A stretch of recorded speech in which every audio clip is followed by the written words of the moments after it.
messieurs, bonjour. C'est un plaisir de vous retrouver. Voici les titres du journal.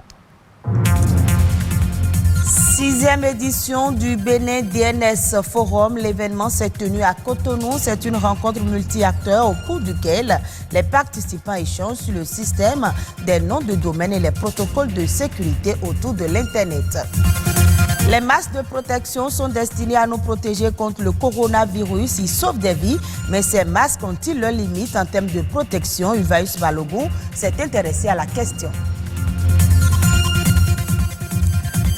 Omniprésent dans notre quotidien, le téléphone portable permet aujourd'hui à n'importe qui où qui se trouve de rester en contact à permanence, mais les ondes électromagnétiques dégagées par ces appareils ne sont pas sans influence sur le cerveau. Et démarrons ce journal par le Bénin DNS Forum, un rendez-vous majeur des questions liées à Internet et au DNS au Bénin. L'édition 2020 de cette rencontre est mise sous le thème Internet au Bénin en temps de crise sanitaire, un thème inspiré par la période que traverse le monde depuis le début de la pandémie de la COVID-19. Le Bénin DNS Forum 2020 se veut dans un creuset d'échanges et des échanges. Il y en a eu. Des jeunes passionnés de l'informatique se sont réunis pour un hackathon sur le DNS. Rodrigue Babagbeto pour plus de détails. Un système de nom de domaine. Voilà comment se définit en français le DNS. C'est un service qui permet d'associer à un site web une adresse IP, comme un annuaire téléphonique permet d'associer un numéro de téléphone à un nom d'abonné. Nous prenons par exemple le cas de cmscity.bj, c'est un exemple que je donne. Mais derrière cmscity.bj, il y a ce qu'on appelle les adresses IP. Donc, ce sont ces adresses IP qui communiquent avec le serveur sur lequel se trouve le site de cmscity. Donc, lorsque vous tapez dans votre navigateur cmscity.bj, derrière, il y a une recherche qui se fait. Derrière, ce qui fait le changement, ce qui fait la recherche, c'est le DNS. Sans DNS, pas d'Internet donc. Et quand le système est compromis, difficile d'avoir accès à son site. Puisqu'il faut sécuriser le système, dans cette salle, près de 30 jeunes développeurs, ingénieurs réseau, ingénieurs système ou administrateurs de réseau sont réunis pour un hackathon autour du thème « Protégez vos noms de domaine, examen et audit DNS ». L'initiative vient du Bénin DNS Forum, le rendez-vous majeur des questions liées au système des noms de domaine DNS et à Internet au Bénin. L'objectif de la protection des noms de domaine ici, c'est l'infrastructure DNS qui est derrière, comment pouvoir l'auditer, comment pouvoir prendre des mesures pour empêcher en fait que des gens fassent le cyberjacking, donc volent les noms de domaine, créent des failles de sécurité en fait et prendre des mesures bien sûr pour protéger le nom de domaine. Spero est développeur web et en face de lui, Edith, une étudiante en télécommunications. Pour eux deux, un tel événement ne saurait être sans profit. Principalement, pour cette année, le thème, c'est beaucoup plus réaliser un audit d'un DNS.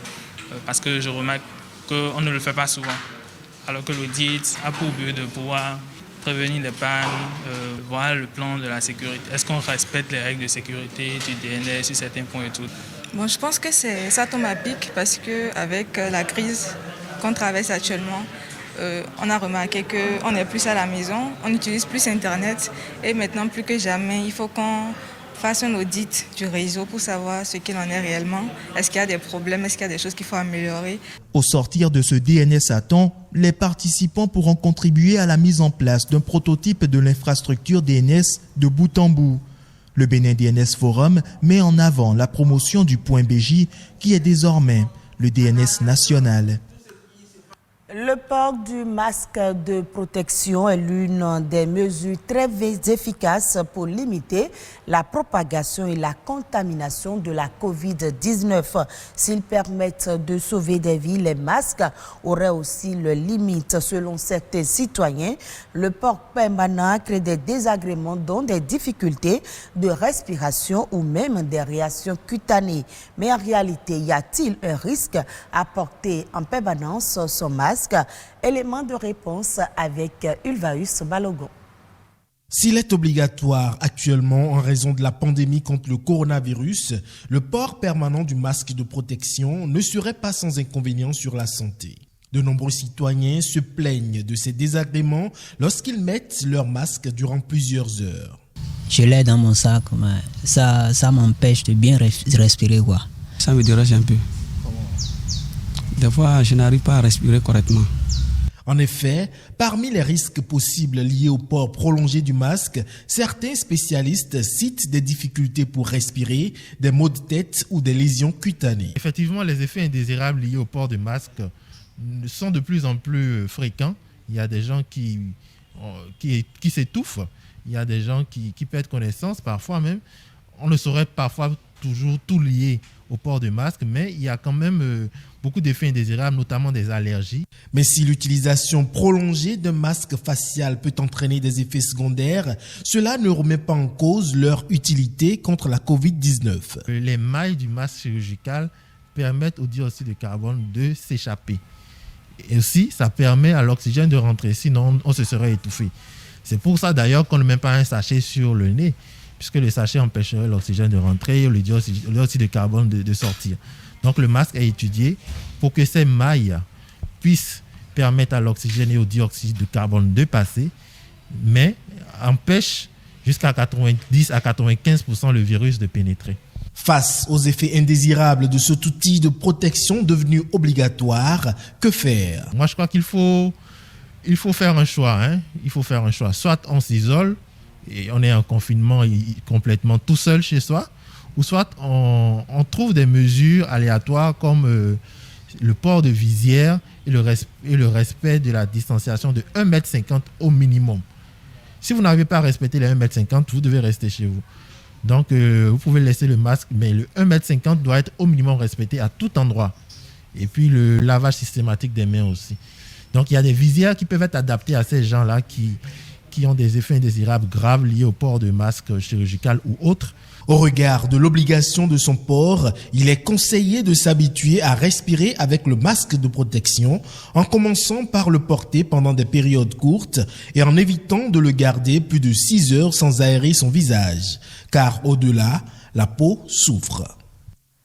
Et parlons de Covid-19, un tiers du continent africain est prêt pour la campagne de vaccination de masse qui s'annonce selon l'Organisation mondiale de la santé. En effet, 47 pays africains ont reçu l'outil d'évaluation de l'état de préparation à l'introduction du vaccin contre la Covid-19 de l'OMS. Ce document destiné au ministère de la Santé fournit une feuille de route pour que les pays planifient l'introduction du vaccin contre la Covid-19. Le dispositif couvre 10 secteurs clés dans la planification et la coordination, ainsi que les ressources et le financement. D'après l'agence onusienne, seuls 40 pays ont mis à jour cet outil et fourni des données. Une analyse montre qu'en s'appuyant sur les rapports réalisés par les pays, la région africaine affiche un score moyen de 33% de préparation pour le déploiement du vaccin contre le coronavirus, ce qui est sous le niveau de référence de 80%. Et on reste dans le domaine de la santé pour dire qu'alors que l'utilisation des téléphones portables ne cesse d'augmenter chez les jeunes, on ne se rend pas compte que ces smartphones sont des appareils potentiellement dangereux.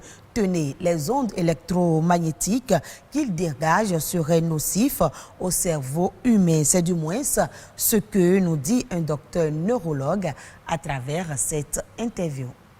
Le cerveau, pour son fonctionnement propre, émet des ondes électromagnétiques de très faible fréquence. D'accord ? Chez un adulte, ces fréquences varient de 8 à 20 Hz et chez les enfants, les fréquences sont plus basses. Et les téléphones portables utilisent également pratiquement les mêmes ondes, mais à des fréquences plus élevées. Ce qui fait que l'utilisation de téléphone portable de plus de 30 minutes par jour pendant plus de 5 ans expose à un risque accru de tumeur du cerveau qu'on appelle méningiome, des gliomes. Les gliomes, ce sont des tumeurs, selon leur grade, qui peut avoir une malignité très sévère et donc conduire à un décès. Il y a ce que l'on appelle les troubles neurocomportementaux qu'on peut observer chez des sujets qui ont une utilisation abusive du téléphone portable, mais pas que du téléphone portable. Il faut inclure en même temps tous les outils assimilés. Les casques sans fil, Bluetooth, c'est pareil. Les routeurs Wi-Fi, c'est pareil. Ils vont réunir des troubles tels que les troubles mineurs du sommeil. Donc, c'est un sujet qui va se réveiller le matin avec un sommeil peu réparateur. Donc, il se réveille le matin plus fatigué qu'il ne l'était la veille en se couchant. Il y a des troubles de l'attention, des troubles de la concentration. Les conseils pratiques que je pourrais énumérer, déjà ceux qui utilisent les téléphones portables pour justement les appels téléphoniques, réduire la durée des conversations téléphoniques. Il vaut mieux faire un appel très court et après peut-être échanger par SMS que de garder le téléphone longtemps à l'oreille. Pour ceux qui, pour des raisons professionnelles, doivent faire plusieurs heures au téléphone, c'est recommandé d'utiliser les écouteurs, les casques à fil. Donc les écouteurs à fil, c'est plus sain que les écouteurs, les casques sans fil qui utilisent le Bluetooth. Et ne pas dormir près de leur téléphone la nuit. Il faut couper le téléphone parce que même éteint, le téléphone portable émet toujours des ondes et reçoit des ondes. Et le reprendre le lendemain, comme ça vous avez une nuit plus paisible et moins perturbée par ces ondes qui pourraient nuire. Hors du Bénin, à Madagascar, le sud de l'île connaît une grave crise alimentaire.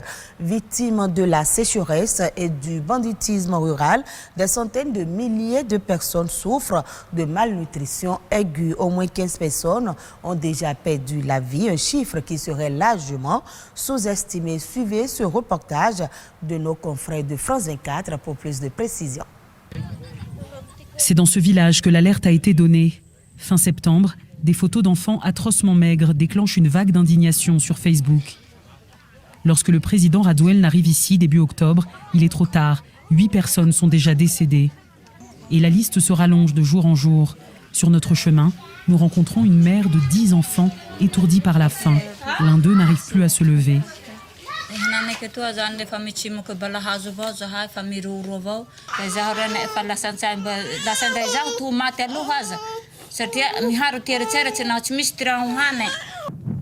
Dérèglement climatique et déforestation ont asséché une région déjà aride. Résultat, il n'a pas plu depuis bientôt 1 an et les cultures vivrières sont détruites. Une situation qui aurait pu être évitée selon le maire d'Ifutaka, une des communes les plus touchées par la faim. Il dit avoir prévenu les autorités régionales il y a plusieurs mois.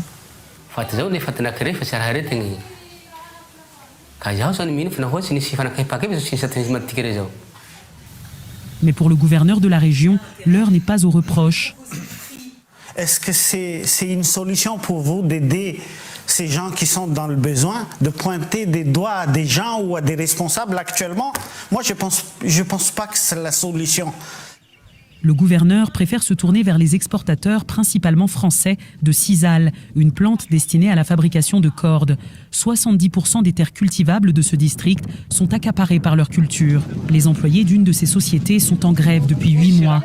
Ils accusent leurs supérieurs de les amputer d'une partie de leur salaire tous les mois. Sans revenus, ils sont contraints de manger du cactus et de la terre.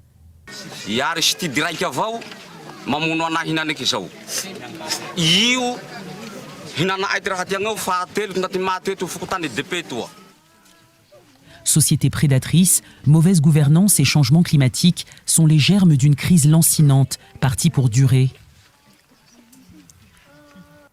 Retrouvez ce journal sur le www.ortb.bj. Merci à vous de nous avoir suivis et très bonne suite de nos programmes.